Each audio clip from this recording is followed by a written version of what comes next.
Kia ora, I'm Chelsea Daniels, and this is The Front Page, a daily podcast presented by the New Zealand Herald. 15 years ago today, November 19, 2010, 29 men went to work and never returned home. Ignored all the signs that things were wrong. The Pike River mine, the management and the board, there was no legal accountability, so that there was no risk in them doing what they did except losing their asset. Gee, how's it looking down here? Light's still pretty high, but just get shit to bring her down and punch her head. Yeah, that's what we're doing.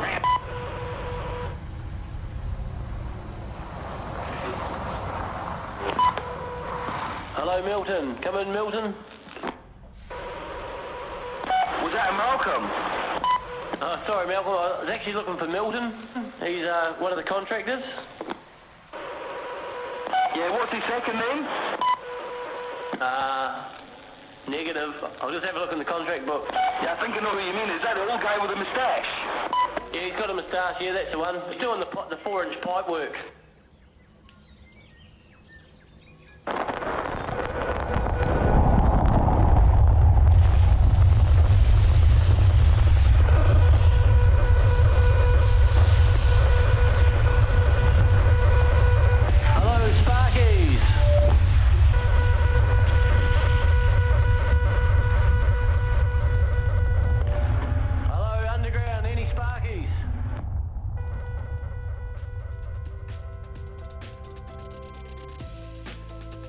The Pike River mine explosion shocked New Zealand and the world and resulted in 3 inquiries, a new regulator and new laws. But despite all of this, new research shows New Zealand workers are more likely to die than Australia or the UK.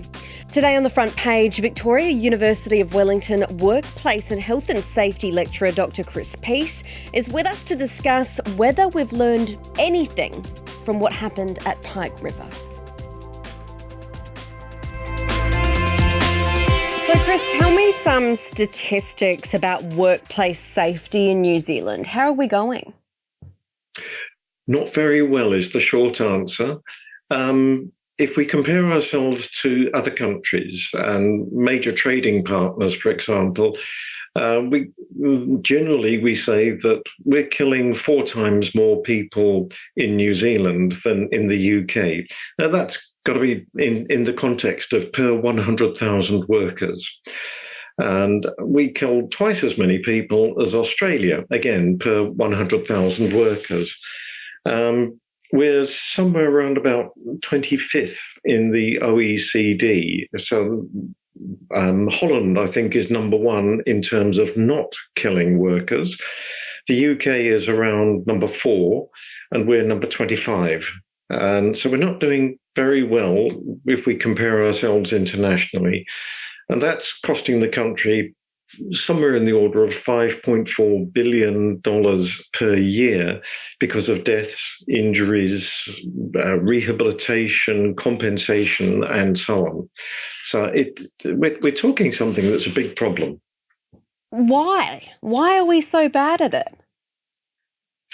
Well, I have to say, you can probably tell from the accent that I wasn't born here, but I've been here Neither, Chris. Okay. I got here in 1980, and there were a lot of things that I discovered then, and on reflection, I think I can see some of the really good things about New Zealand, as well as some things that get in the way of workplace health and safety. Because of ACC, well, I've got to say, I think ACC is one of the most brilliant things that New Zealand has. Because of ACC, employers don't have to worry about being sued by workers if they are injured or, worse, killed at work. But that means the no-fault liability side opens up employers to not having to worry too much, not so much about workplace health and safety. So since 50 plus years, I think that's 52 years now since ACC came in. The imperatives that I grew up with in the UK of if you're injured at work, you sue, and your employer, if they lose a case in court, your employer has to pay. Those imperatives don't exist so much in New Zealand. And when we did the deal, when we changed from workers' compensation to ACC, part of the deal was that New Zealand would have a strong regulatory system. And so we got ACC, but we didn't get the strong regulatory system. And that led us to eventually the Health and Safety and Employment Act. Hell of a lot of time was spent arguing about whether something was a hazard or a significant hazard. What was the difference? Perception. One person's significant hazard was somebody else's just minor hazard. So we got all the way through to 15 years ago with Pike River. Just before Pike River, with hindsight, yes, but it was pretty obvious to people on the inside, we had a system where the then Department of Labour Health and Safety team was under-resourced, underfunded. If they sent an inspector to Pike River, they didn't have enough expenses that they could claim to stay overnight and actually go to the mine to see what was wrong or what was right. So we lost 29 men at Pike River. And there were a whole series of reports, the Royal Commission, and people saying, yeah, we need to do better. When we kill or seriously injure a worker, they suffer, but so does their family and their whānau and their co-workers. And it ripples through the economy. We got WorkSafe, no longer part of what became the Ministry of Business, Innovation and Employment. And we were promised that underpinning the new act would be a whole lot of new approaches to the regulatory system. And that would include approved codes of practice, up-to-date guidance, new regulations, not more regulations, but new regulations that recognise how things have changed over the years in the economy in New Zealand. Unfortunately, most of that never happened. The draft regulations on plant and equipment were consulted on extensively, agreed to be jolly good, well-written, up-to-date, modern. And then there was this long silence. They just quietly got shelved. Change of government. And along that journey, of course, we also had Whakaari when 22 people died on Whakaari and then others subsequently. There was a major distraction in there for WorkSafe, doing the investigation and taking the prosecution. It absorbed not just, I think it was about $15 million in cost, but also a hell of a lot of time. So we got a new government and the minister would like to reform the system, but to do what? And this is something I'm writing about at the moment for the 15th anniversary of Pike River. What do we get instead of what we've got? Well, there's a consensus view that the Act is perfectly good. In my view, we could rename the Act from Health and Safety at Work Act to the Wealth and a Safety at Work Act, because what it's actually doing is talking about how a business should be managed, how it should be operated, including getting directors, the officers of the business, involved in how it is functioning. Directors do that already for most of the time for the financial side, but not enough. Well, they have no culpability, do they? And that's the kicker. Oh, they do now. Section 44 sets out the duty of due diligence of officers. And in New Zealand, we've had a few court cases, including an important one last year when Maritime New Zealand, one of the regulatory agencies, prosecuted the ex-chief executive of Ports of Auckland. He was convicted, and the judge's decision is, or should be, almost mandatory reading for every director in every business in New Zealand. But I don't know that we're really getting the message across. I think it's unfortunate that we talk about the law as if it's a cost for business. It isn't. And what I just said, if you want to think it through carefully, read the Act and realise why it should be renamed the Wealth and Safety at Work Act. It's about how to run businesses better, more effectively, without wasting money on workers who aren't there because they're sick or injured or worse, dead. All of those on costs and the 5.4 billion, we could eliminate them with effective health and safety. So that's my big take on what's wrong. We have 71 members employed by Pike River. Some of the guys who are down the mine at the moment are our members. One of our delegates is down there, so we have a pretty close interest, you'd expect. But also we represent miners generally, and when something like this happens, people forget which mining company they work for. They all pull together. This is a dreadful time for the families of those guys who are down there, and it's time for everybody to rally around and provide support. So we're down here to make sure that that's happening, that the families are supported, that the other miners are kept in touch with what's going on, and that people are assisted to get through this agonising time while we wait to get the rescue effort underway. Once that happens, then obviously the next thing is to ask the questions about what happened, why it happened, and at some point we need to be involved in that as well. At this stage, do you have any safety concerns at Pike River? Well, we know that Pike River as a company they've got an active health and safety committee. The union is well represented on it.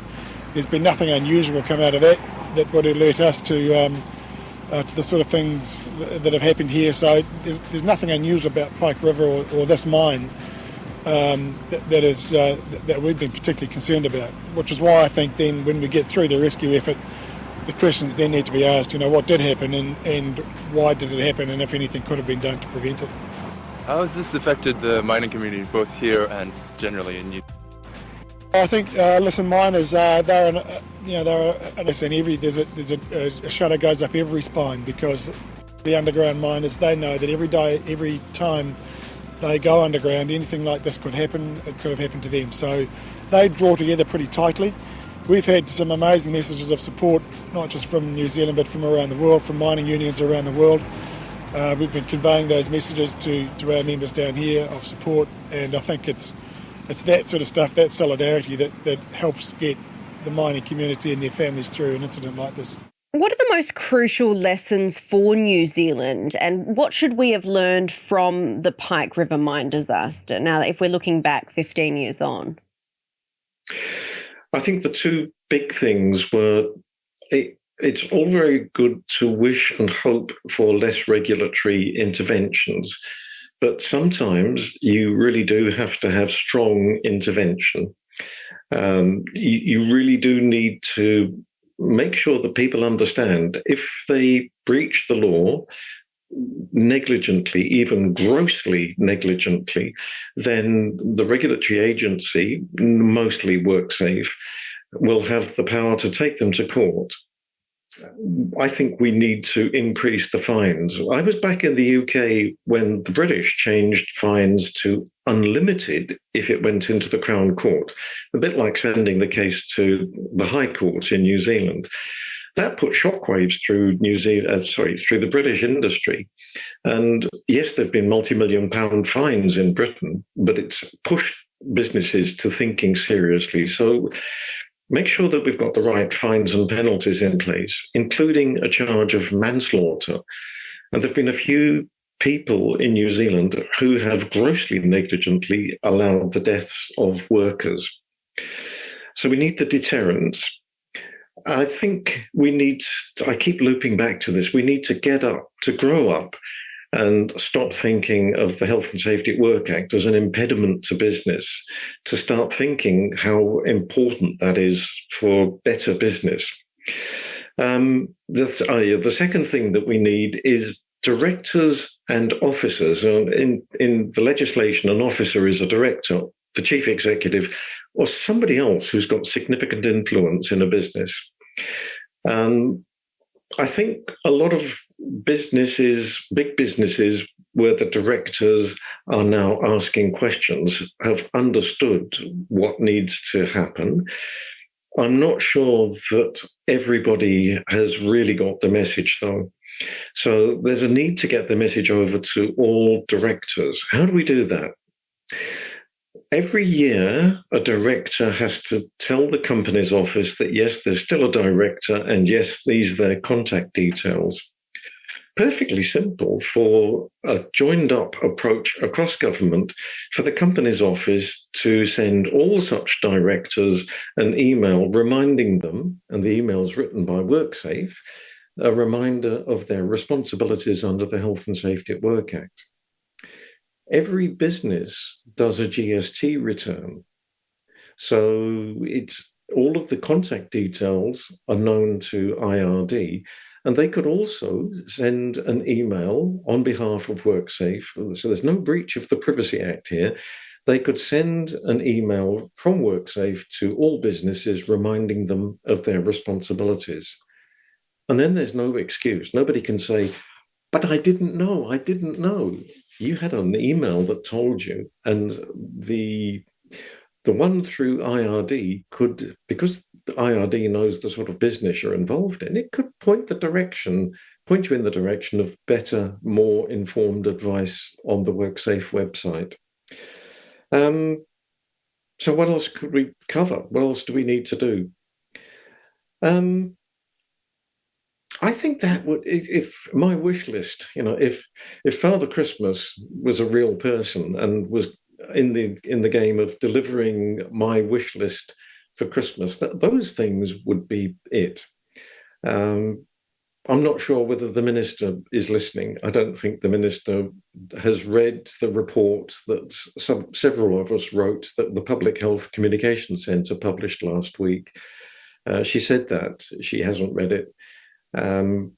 Will this government listen? Will they realise that we're killing too many people at work? We're making too many people sick because of work. And it's costing us $5.5 billion a year. Do you think that they're more preoccupied with cutting red tape? Yeah, but sometimes red tape is there for a reason. Quite right. And when you were talking before, actually, I don't know why I thought of it, but I thought about seatbelts. When seatbelts came in, mandatory wearing of seatbelts, there were riots in the, not riots in the street, but I remember, there were vox pops on television, and like, what do you think about wearing seatbelts? Oh, well, I think it's ridiculous. And like, what do you think? But they're so uncomfortable. But there's now, years later, solid research to suggest that if you're wearing a seatbelt, you are X times less likely to die. Yep. And that gives me the impression of, yes, sometimes the fire alarms at work, a bit annoying to leave my desk, go downstairs, get ticked off by the fire warden, come back up knowing that it's a fire drill. But in the end, it's all going to make sense, isn't it? The minimum that it does is make you aware of this being an aspect of workplace health and safety. It's a fire drill, but it's health and safety. I want to get to something that, before maybe you do, road cones. Why on earth do we have so many road cones?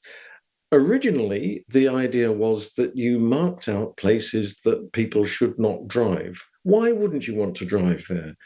Well, because there's a road worker doing something, improving the road, repairing the road, putting in new pipes, whatever it is.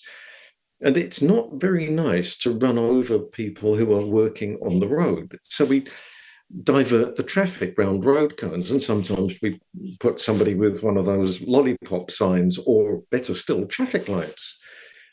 Do we have too many road cones? Yeah, we went too mad with them at one stage. I think it's about 3 years ago now, the industry started to think about how to improve highway safety, the work on the road safety, and that they've gone too far with road cones are just something that you wave around, a sort of shroud waving thing. we weren't doing it well enough. So we've now arrived at a point where there's a risk-based approach to highway working. It's going to take time and money to introduce that and make it safer for everybody on the roads, and to have, fewer road cones, but also better temporary traffic management on the roads. Was that because the minister got grumpy about road cones and introduced the hotline to report road cones? No, the industry was doing it already.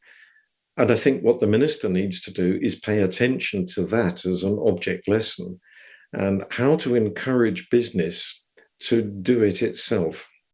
2 years after one of New Zealand's worst mining disasters, a report has revealed it could have been prevented. 29 miners died in an explosion at the Pike River coal mine.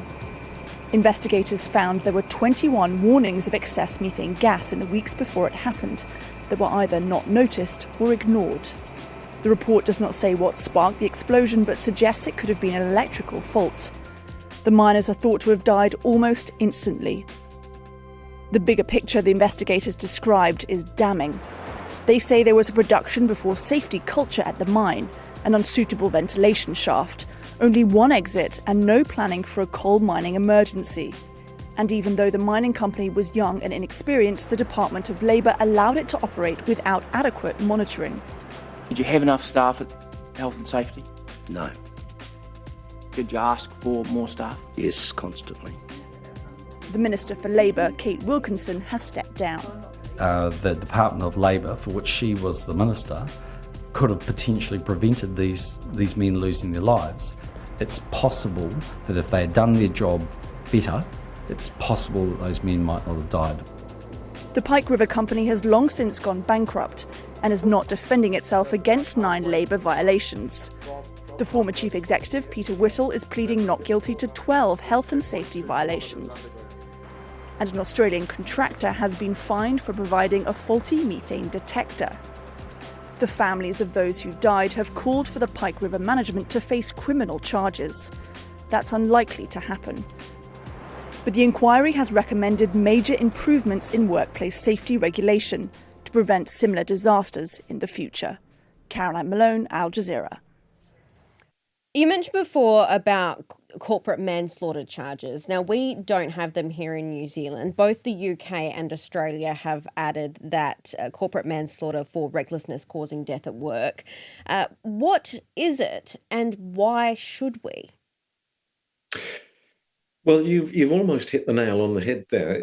Corporate manslaughter would be a charge that somebody grossly negligently did not do something or did something. I'm thinking of something an email that came in yesterday from WorkSafe. I think I get pretty much all of their emails, and some of them I read, some of them I just glance at and delete.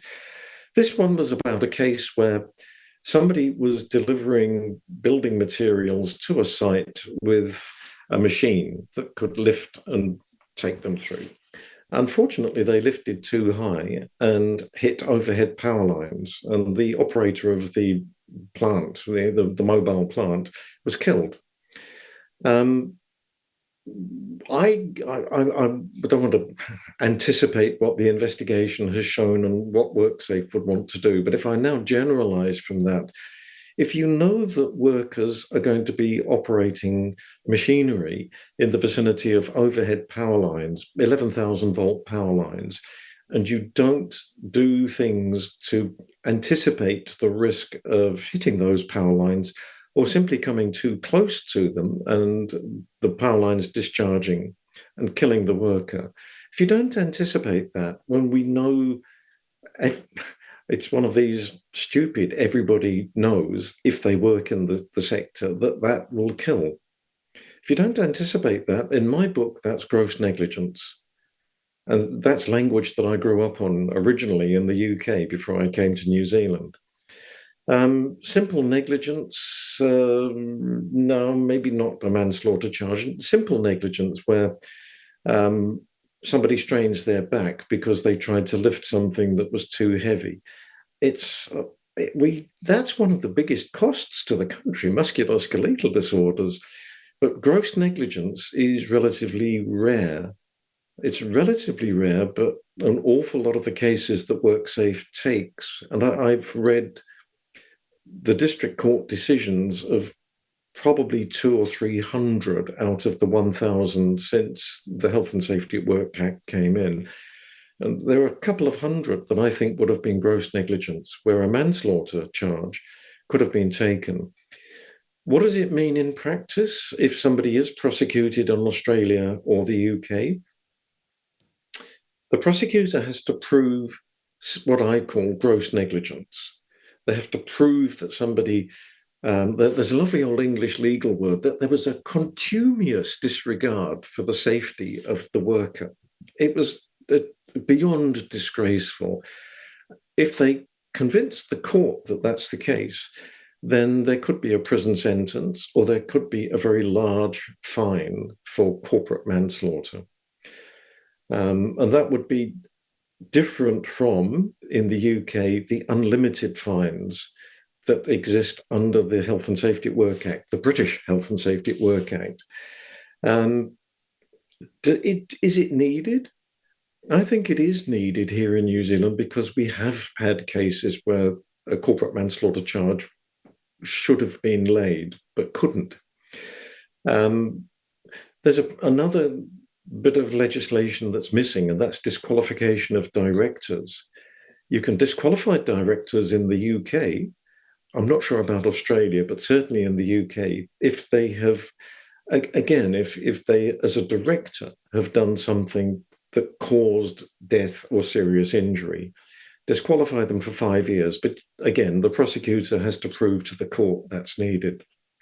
This is an awful lot of me wanting to sound like a nasty chap. It's probably because 40 odd years ago, I worked as a regulatory person. I was an inspector in the UK. I think we can do better with encouragement and getting businesses to understand that we're talking about improved profitability. But there are some people in New Zealand who really should be taken out of being directors because they have been recidivists. And I won't name anybody in a podcast like this, but there are recidivists, and they should be disqualified as directors, and in some circumstances may be convicted of a manslaughter charge. Thanks for joining us, Chris. My pleasure. Thank you for the time this morning. That's it for this episode of The Front Page. You can read more about today's stories and extensive news coverage at nzherald.co.nz. The Front Page is produced by Jane Yee and Richard Martin, who is also our editor. I'm Chelsea Daniels. Subscribe to The Front Page on iHeartRadio or wherever you get your podcasts, and tune in tomorrow for another look behind the headlines.